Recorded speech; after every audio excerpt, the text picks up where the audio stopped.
Hi everyone! In this video we'll be talking about how to convert between coordinate systems. So in particular here we're looking at converting between Cartesian and polar coordinates. Have a look at the previous video if you're unsure about Cartesian and polar coordinate systems.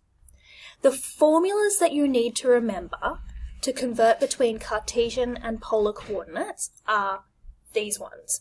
So, if you have polar coordinates. Okay, then you know your r and your theta, and we need to be able to work back to x and y. So if you have polar coordinates, the formulas you need are x equals r cos of theta, y equals r sine of theta. So if you have those formulas, you're fine and you can convert straight away from polar coordinates to x and y, which are your Cartesian coordinates. Now let's look at the other thing, the other way around. If you know Cartesian, which is your x and y, we need to be able to convert to r and theta, which are your radius and your angle. So the formulas we have are r equals the square root of x squared plus y squared. Oh, doesn't want to work. There we go. And theta, or tan of theta, equals y on x. Now we could write theta as inverse tan of y on x, but then we lose the information about which quadrant we're in. So it's really important that we keep writing tan of theta as y on x, so that way in the end we can remember where we should be. Should we be in Q1, Q2, Q3, or Q4? And that tells us about the size of theta, whether it's less than 90, less than 180, less than 270, or less than 360. So they're the formulas we need to know. So let's have a quick look at an example. Let's have a look at the case where x, y, which are our Cartesian coordinates, equals 1, 2. So let's plot this on a graph. There's our Cartesian plane. Whenever we're drawing our Cartesian plane, it's important to remember to also write down x and y to indicate which axes we're looking at. Now, our x and y, x equals 1, which means we go across 1 unit on the x-axis, and we go up 2 units on the y-axis. 1, 2. So our point is about here. That's x, y equals 1, 2. Now we've got to think of this now in terms of polar coordinates. In terms of polar coordinates, we need to have a radius, r, and we also need to have an angle, theta. So let's use the formulas we just learned about. We know that r is equal to the square root of x squared plus y squared.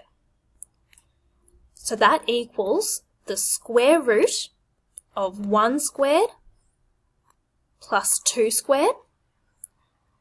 So the square root of 1 plus 4. That equals, whoops, sorry about that.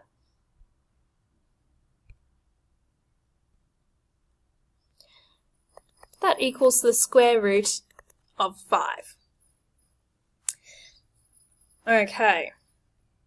So now that we've got that, we want to work out the value of theta, because it's not just enough to have r, we also need theta. So remember here we coloured our theta in blue, it's our angle.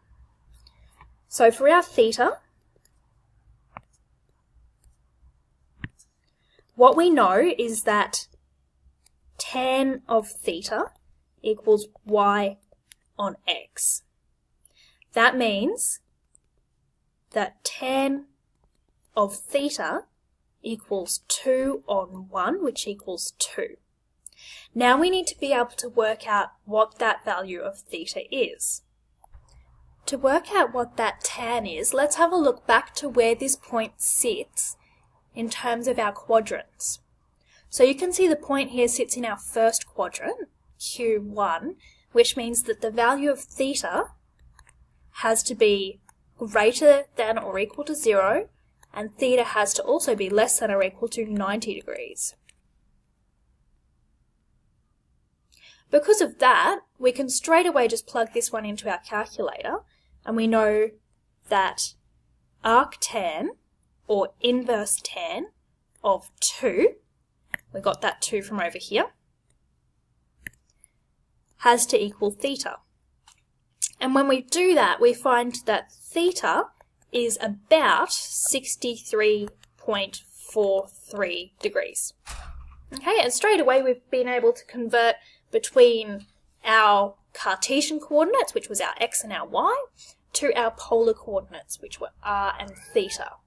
Now let's have a look at another instance.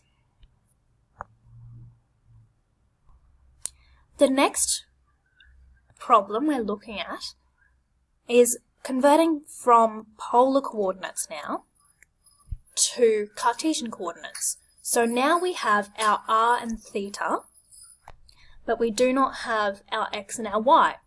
So this problem, we have a radius r equals 2 and an angle of theta equals 45 degrees. This means that our radius, the length, there we go, that's 2 units long, and our angle is 45 degrees, so that's here. We have 45 degrees. And we want to work out what's our x and our y. So let's use the formulas we saw at the start of this video. We know that x equals r cos theta, so that equals 2 times cos of 45 degrees, so that equals 2 times 0.707 roughly, so we can make that approximately equal to, which is approximately equal to 1.414. If you want the exact version, this is actually equal to the square root of 2. Let's have a look at what y equals. Y equals r sine theta, so that's 2 times sine of 45 degrees, which is approximately 2 times 0.707, which is approximately 1.414. Again, it's exactly equal to the square root of 2.